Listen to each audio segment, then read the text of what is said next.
Halo anak, selamat pagi semuanya. Salam sejahtera untuk kita semua. Bagaimana kabar kalian semua? Jadi semoga dalam keadaan sehat, meskipun kita harus belajar di rumah karena keadaan pandemi sekarang. Nah, hari ini Bapak akan menjelaskan atau menyambung materi kita yang sebelumnya. Jadi kalau sebelumnya Bapak telah menerangkan bagaimana proses transisi yang terjadi dari masa pemerintahan Orde Lama berlangsung sampai pada masa pemerintahan Orde Baru.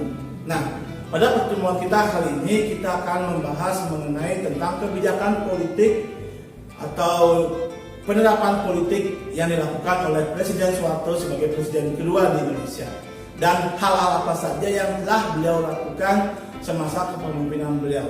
Nah, untuk lebih jelasnya, silakan kalian simak video berikut. Selamat menyaksikan. Penerapan demokrasi Pancasila pada masa Orde Baru itu dimulai dari tahun 1966 atau lebih tepatnya tahun 1968 ketika Presiden Soeharto dilantik menjadi presiden kedua, dan berakhir pada tanggal atau pada tahun 1998. Ya, jadi kurang lebih pemerintahan Presiden Soeharto itu berlangsung selama hampir 30 tahun saat itu. Nah, bagaimana pelaksanaan demokrasi Pancasila yang diterapkan oleh Presiden Soeharto? Nah, jadi saat itu kalau bisa dibilang tekad beliau sendiri atau tekad dari Presiden Soeharto sendiri adalah menginginkan agar penerapan Pancasila dan Undang-Undang Dasar 1945 itu harus dilaksanakan secara murni dan konsekuen. Jadi maksudnya murni dan konsekuen itu adalah didasarkan atas sesuai dengan peraturan, sesuai dengan penerapannya, sesuai dengan deskripsinya atau sesuai dengan jalurnya masing-masing. Dan konsekuen itu artinya tidak ada lagi yang keluar jalur, tidak ada lagi yang mengambil job atau mengambil tugas dari lembaga-lembaga lain. Itulah maksudnya kemudian konsekuen dalam hal ini. Nah, selain itu juga ketika pada masa pemerintahan beliau sendiri ada tujuan atau fokus yang ingin beliau capai itu adalah masalah pembangunan yang ada di Indonesia, terutama pembangunan infrastrukturnya. Ya, karena beliau melihat dengan adanya pembangunan tersebut pelaksanaan perekonomian itu akan bisa berjalan dengan baik dan lancar. Nah, pada waktu itu bisa dibilang Soeharto banyak mencontoh dari penerapan pembangunan yang dilaksanakan oleh atau pada masa pemerintahan Presiden Soekarno. Kalau pada masa Presiden Soekarno, penerapan pembangunan itu dikenal dengan namanya RPLT, Rencana Pembangunan 5 Tahun. Nah, pada masa Presiden Soeharto itu hanya diubah namanya menjadi Repelita, yang kepanjangan dari Rencana Pembangunan 5 Tahun. Nah, pelaksanaan demokrasi pada masa pemerintahan beliau sendiri berciri-ciri ada 3. Jadi kalau kalian lihat di sana, yang pertama, pemerintahannya itu dijalankan berdasarkan konstitusi yang ada. Jadi konstitusi itu adalah tugasnya masing-masing. Jadi tugasnya itu sudah ada terbangun dari masing-masing, atau sudah terbagi-bagi. Tidak ada lagi yang mengambil tugas dari lembaga-lembaga lain. Kemudian ciri-ciri demokrasi pada masa beliau sendiri adalah beliau menginginkan agar pelaksanaan pemilu pada waktu itu juga diharapkan dilaksanakan secara tepat waktu, yang dalam hal ini adalah selama 5 tahun sekali. Dan ciri yang ketiga itu adalah beliau berkeinginan juga terhadap penghargaan hak-hak asasi manusia dan juga perlindungan terhadap hak minoritas. Ya, itulah ciri-ciri penerapan yang diinginkan Presiden Soeharto pada masa demokrasi atau pada masa pemerintahan beliau. Nah, penerapan ini itu juga bisa dibilang dibagi menjadi 3 hal atau tiga bagian, di mana dalam hal ini dari masing-masing ciri-ciri tersebut yang akan dilaksanakan oleh beliau sendiri. Ya, jadi yang pertama, di mana beliau berkeinginan supaya aturan-aturan dasar itu harus dilandasi oleh pasal-pasal yang tercantum dalam Undang-Undang Dasar. Nah, jadi sudah saya katakan sebelumnya, di mana tidak ada yang boleh lagi mengambil tugas dari badan lembaga lain supaya nantinya itu tidak bercampur aduk nantinya. Ya, sama karena beliau sendiri melihat bagaimana keadaan yang terjadi pada masa pemerintahan Orde Lama saat itu berlangsung. Mosi tidak percaya, kemudian sikap ambisius Presiden Soekarno. Hal inilah yang diinginkan sewaktu itu supaya ketat pelaksanaan atau pekerjaan dari masing-masing lembaga tersebut. Kemudian dalam hal keputusan, ya, jadi penerapan demokrasi ini, Presiden berkewajiban di mana keputusan MPR itu wajib atau dilaksanakan oleh Presiden. Kemudian juga Presiden juga bertanggung jawab kepada dalam sidang umum MPR. Maksudnya dalam hal ini adalah bertanggung jawab terhadap hasil dari laporan pertanggungjawaban beliau. Tidak ada lagi mengakui kebenaran atau bisa dibilang dia tidak membohongi publik terhadap hasil laporan pertanggungjawaban selama menjadi presiden. Itulah yang diinginkan oleh Presiden Soeharto waktu itu. Dan yang ketiga, di sini lembaga MPR memiliki kedaulatan. Jadi dalam hal ini membagi lembaga-lembaga lain selain lembaga eksekutif dan juga selain lembaga legislatif, yaitu adalah namanya lembaga yudikatif. Jadi kalau pada masa Presidennya Soekarno, lembaga yudikatif itu tidak berperan penting. Nah, pada masa Presiden Soeharto, lembaga yudikatif itu diinginkan supaya berperan penting, tujuannya sebagai pengawas dari lembaga eksekutif atau sebagai pengawas dari pekerjaan presiden tersebut. Nah, dua di antara lembaga yudikatif saat itu adalah MA, Mahkamah Agung, dan juga BPK, Badan Pengawas Keuangan. Ya, jadi kalau bisa dibilang jejak atau peristiwa saat itu yang terjadi pada tanggal 27 Maret 1968 akhirnya MPRS melantik beliau Presiden Soeharto sebagai presiden kedua bangsa Indonesia. Dan dalam pidatonya beliau menyebutkan bahwa kepemimpinan yang beliau pimpin waktu itu diberi nama adalah Orde Baru, bukan sebagai tandingan, jadi bisa dibilang sebagai pembaharuan dari pemerintahan yang terdahulu. Maka dikatakan kepemimpinan beliau itu disebut namanya kepemimpinan Orde Baru. Nah, bagaimana pelaksanaan atau penerapan yang beliau lakukan ketika di awal-awal dia menjabat sebagai presiden? Jadi ada kurang lebih 4 hal yang dia lakukan. Ada 6, nanti 2-nya akan di slide berikutnya. 4 yang pertama itu adalah hal yang beliau lakukan ketika pertama kali menjabat atau beberapa minggu beliau menjabat sebagai presiden adalah membubarkan PKI, Partai Komunis Indonesia. Jadi melihat kondisi yang terjadi di lapangan, melihat tuntutan yang dilakukan oleh masyarakat lewat trituranya, 3 tuntutan rakyatnya, akhirnya Soeharto bertindak tegas membubarkan PKI, baik itu yang ada di masyarakat dan juga membubarkan anggota-anggota PKI yang ada di pemerintahan. Itu yang dilakukan beliau.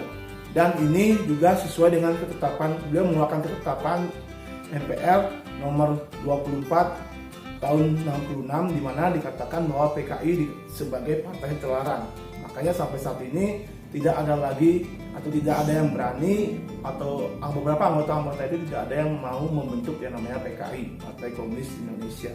Termasuk juga yang ada hubungannya terhadap komunis. Nah, berikutnya pada masa kepemimpinan beliau di beberapa hari atau ya kurang lebih beberapa bulan dalam hal ini, karena beliau melihat keadaan di pemerintahan sendiri ketika pada masa Orde Lama melihat bahwa sering terjadinya cekcok, sering terjadi emosi tidak percaya antara partai dalam hal ini. Akhirnya ketika pada masa pemerintahan beliau bertindak tegas dengan cara apa? Dengan cara menyederhanakan partai politik pada waktu itu. Jadi Soeharto membagi 3 partai sesuai dengan arah tujuannya dan juga ideologi yang dia pegang masing-masing partai. Jadi kalau bisa dibilang pada masanya Presiden Soekarno sebenarnya banyak partai, tujuannya pun hampir sama dengan ideologinya pun hampir sama. Nah, cara yang Soeharto lihat di sini ketika beliau menjabat, dia membagi menjadi 3 sesuai dengan arah ideologinya dan juga tujuannya. Yang pertama itu adalah Partai Persatuan Pembangunan atau sering disebutnya namanya P3. Nah, Partai Persatuan Pembangunan ini adalah yang bisa dibilang berideologi Islami atau lebih kepada Islam. Nah, dulunya partai P3 itu merupakan gabungan dari Nahdlatul Ulama, Parmusi, PRT, dan juga PSI. Kemudian ada juga partai yang berideologi nasionalis dan juga mungkin ada gabungan-gabungan dari partai-partai yang non-Islam.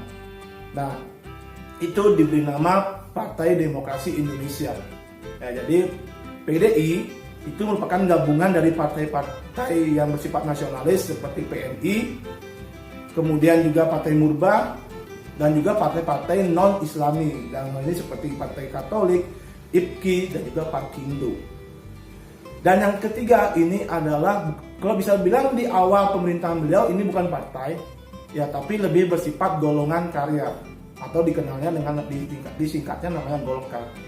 Kenapa disebut namanya Golkar? Karena di sini anggota-anggotanya itu terdiri dari anggota-anggota atau para pegawai negeri sipil yang ada di pemerintahan, baik itu yang ada di daerah maupun yang ada di pusat, termasuk juga TNI yang ikut serta menjadi bagian dari politik di dalamnya. Nah, maka dari itulah ini bukan partai dibilangnya, makanya ini golongan dari pegawai-pegawai yang ada di pemerintahan, baik itu daerah ataupun yang ada di pusat. Nah, nantinya selama pelaksanaan pemilu berlangsung pada masa pemimpinan Presiden Soeharto atau pada masa Orde Baru berlangsung, ketiga partai ini memang saling bersaing, tapi setiap pemilu dilaksanakan Golkar yang sering memenangkan pemilu pada waktu itu. Ya, kemudian pendapat berikutnya yaitu adalah yang ketiga tentang pelaksanaan pemilu. Ya, jadi Soeharto pada masa itu memang berhasil melaksanakan pemilu secara bertahap selama 5 tahun, dari tahun 1971 sampai dengan 1997. Ya, itu setiap 5 tahun sekali memang.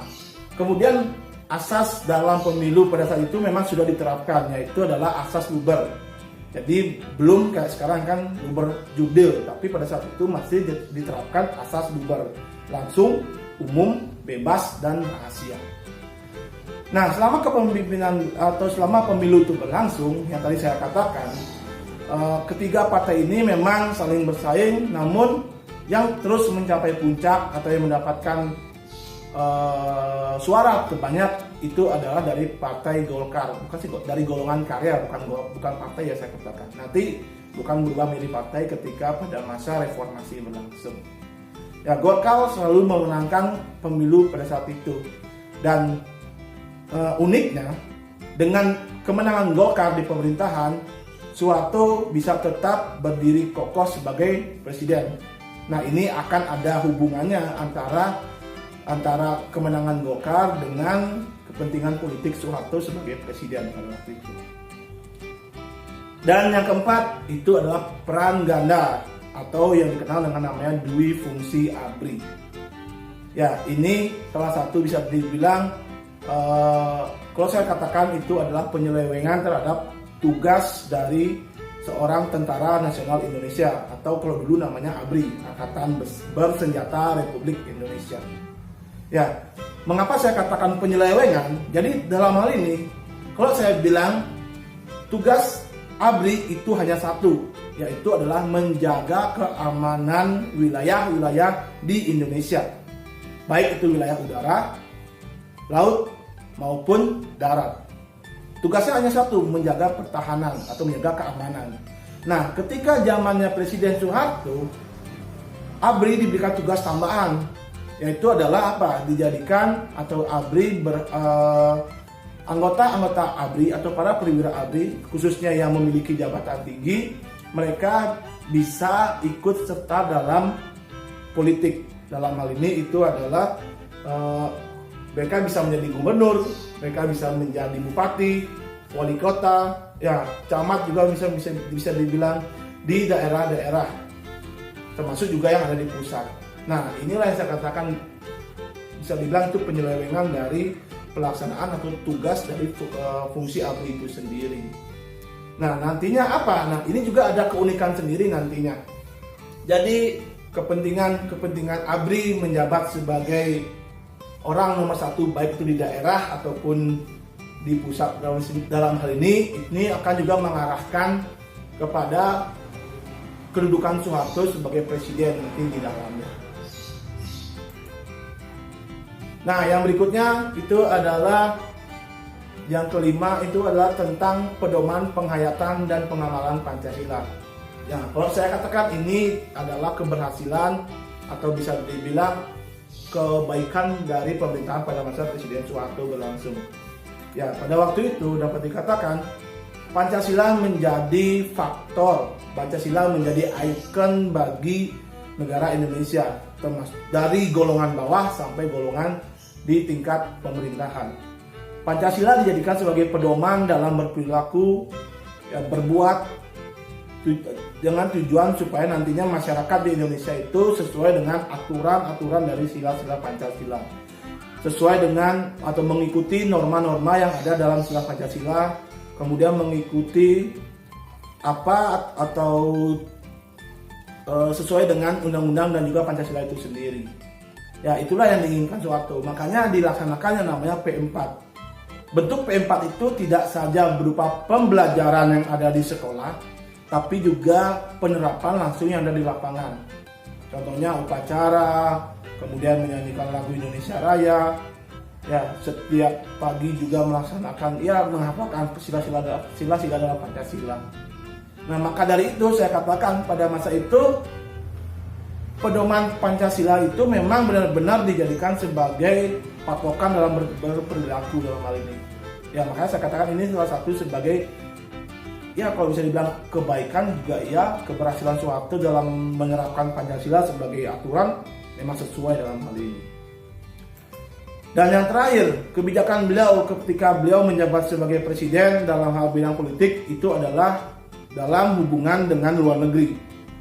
Ya, jadi di sini Soeharto kembali membangun kembali politik luar negeri di Indonesia. Terutama dalam hal ini adalah hubungan-hubungan yang sempat terputus, baik itu dengan negara tetangga ataupun dengan negara-negara di Eropa dan juga Amerika, terutama dengan PBB, itu dijalin kembali oleh beliau. Ya, jadi pada waktu itu, kalau sebelumnya pada masa Orde Lama berlangsung, kita Indonesia pernah sempat keluar menjadi keanggotaan PBB karena permasalahan hubungan dengan Malaysia. Nah, ketika beliau menjabat sebagai presiden, dalam hal ini Soeharto menjabat sebagai presiden, Indonesia kembali menjadi anggota PBB pada tanggal 28 September 1966 dengan anggota yang lama yaitu anggota ke-60. Ya. Kemudian juga hubungan dalam hal dengan negara-negara tetangga, terutama Malaysia. Jadi di sini Soeharto kembali menjalin hubungan dengan Malaysia, terutama dalam hal bidang ekonomi dan juga politik. Ya, salah satunya pada waktu itu beberapa kali Soeharto sempat mengirimkan guru-guru ke Malaysia, karena waktu itu memang bisa dibilang Malaysia sempat kekurangan guru dalam hal pembelajaran. Nah, itu juga cara Soeharto untuk menjalin politik luar negeri yang sudah lama sempat terganggu akibat dari pelaksanaan politik pada masa Orde Lama berlangsung. Nah, di lain sisi, karena kalau bisa dibilang dampak dari terjadinya atau tragedi G30 SPKI, hubungan dengan negara-negara yang berhaluan komunis itu malahan diputus. Ya, jadi waktu itu Indonesia sempat tidak berhubungan dengan negara-negara seperti China, Vietnam, ya pokoknya negara-negara yang berhaluan komunis pada waktu itu. Nah, itulah yang terjadi pada saat itu, bagaimana kehidupan politik penerapan demokrasi Pancasila yang dilakukan Soeharto ketika beliau menjabat.